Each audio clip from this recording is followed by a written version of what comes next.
never slow up, no I don't take shit, I got no... Leads again, and still 15 laps to go. My goodness, I don't know how heartbreak will stand. In second place behind Brian Uriarte, and of course Pratama set the fastest lap of the race. So in section, he's got Dinesh for company just behind him, and the chase begins. They're 1 second. This up the inside, it's the number 11 of David Gonzalez who has a look far in taking that second position.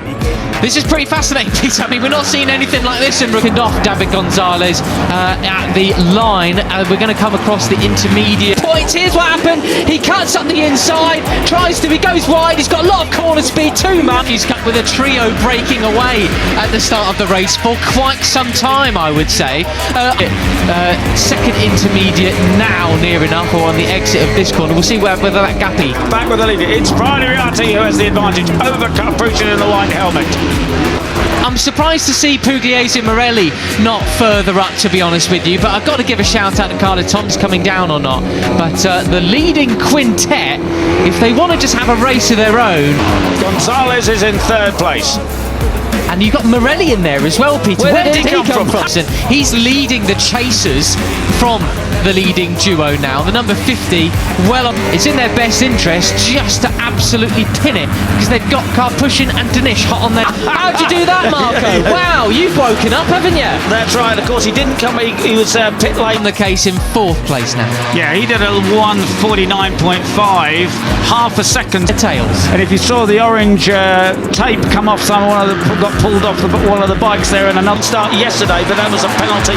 He started from 15th, his qualifying position today, but still slower than Uriarte and Co up front. Well, in fact, a full second slower than Veda Pratama. A bit lying on the road.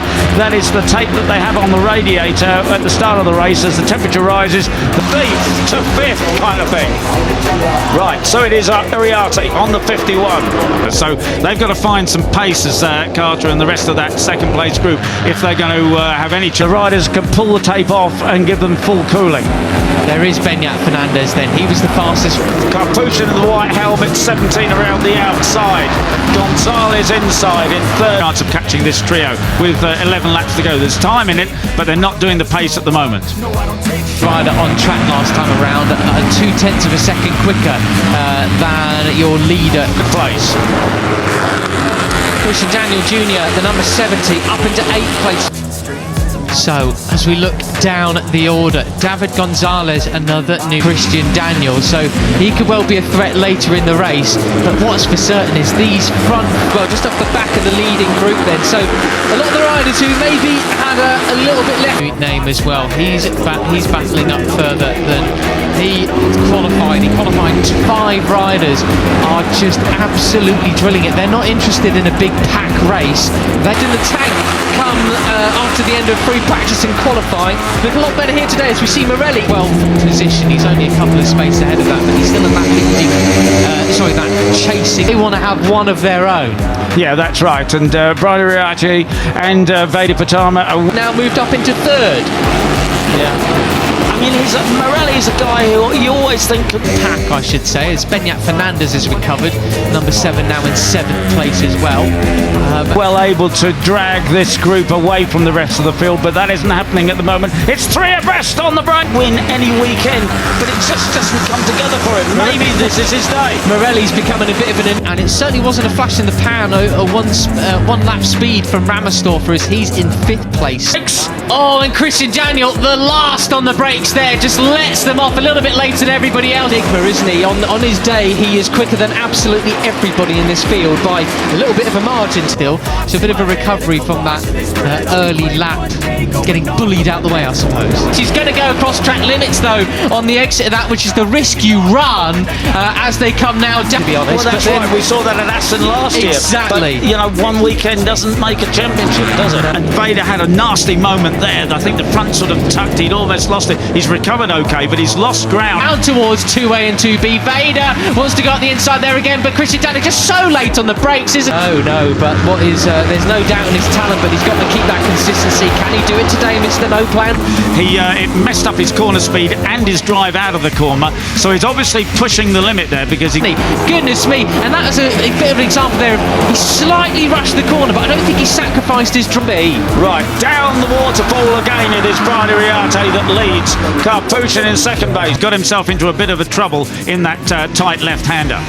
What can you say about Brian Uriarte, Peter? I mean, drive too much there on this big hill climb up towards turn 3. And I think he dragged Veda Pratama on. Marco Morelli in third. Is it Gonzalez up the inside? He has to back out of it. But if there was anybody who had massive pressure on their shoulders coming into this year, it's surely him, you know. Onto the green with him there at turn 1. But there's the chasing pack, including Benyat Fernandez, and they are. Karpushin takes the lead. And you were absolutely right in terms of confidence, Peter. Ramadipa, who of course got runner-up in the championship last year, only just as we're seeing here. This is Veda overtaking Dinesh. Closing in, they're visibly closer now. You don't need to see the too much about the timing screens because you can see that second place yesterday.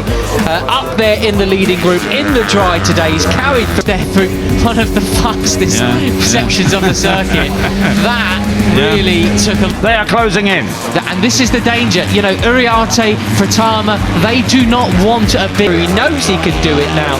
And off he goes. That was Dinesh there. He is, well, with Uriarte, get a lot of bravery there. That did. And he did it beautifully, didn't he? Yeah. Absolutely superbly. But as I was saying with Big Pack, because all that means is, come the end of the race, they could be leading over the line on the towards the final lap, being bullied about at the moment. That is certainly helping things in his favour. He's back in the live cup standings in the league. Uriarte, I mean, it's one thing to come in your rookie season and shock everybody with no expectation, but what do you do when there is that and then finish up maybe 8th or 9th or something? They need every point that they can get. The person who is in the lead at the moment. Right, okay, so Karpushin now has a bit of a break. He is ahead of the expectation. Well, he's harnessing it and he's doing very well with it at the moment. Well, that's right. And it's best interest to bring the group all together. Hakim Dinesh. Yeah, and he at the moment is back in 8th place. 32 of Kienda Ramadipa, yesterday's winner. Of course, he was, you know, with that incredible group of guys at the front of the cup last year. Everybody except him as ace, but closing in. And that group runs all the way down to what sort of... Then it is the 11 with the yellow helmet of Gonzalez in 3rd place. Maria moved up to Moto 3, but he's still too young, even with the 1-year dispensation for being in the top 3 in the Rook 16. Oh no, down to 20th position. Goodness me, absolutely brilliant. Arte pushed back to 4th with the orange helmet.